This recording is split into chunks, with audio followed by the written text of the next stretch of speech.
দিনটা ছিল 12ই ফেব্রুয়ারি, দাদার বিয়ে। তো সকালবেলা উঠে সবাই হলুদ কোটা শুরু করে দিয়েছে, আর আমি এখানে ভিডিও করা শুরু করে দিয়েছি। তো এখানে সবাই মা, বৌদি, দিদি, মাসি সবাই মিলে প্রথমে বরণ করে নিচ্ছে শিলনোড়াকে। করতে হয় হয়তো, আমি হয়তো রিচুয়াল সম্পর্কে জানি না।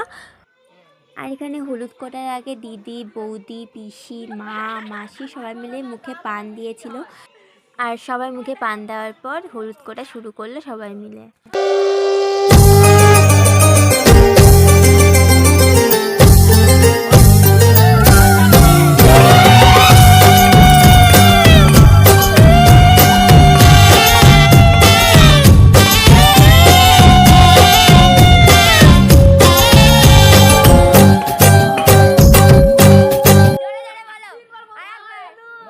এখানে যেটা মা বলছে সেটা কিন্তু কোনো রিচুয়ালস না, মা আড্ডা মেরে দাদার সাথে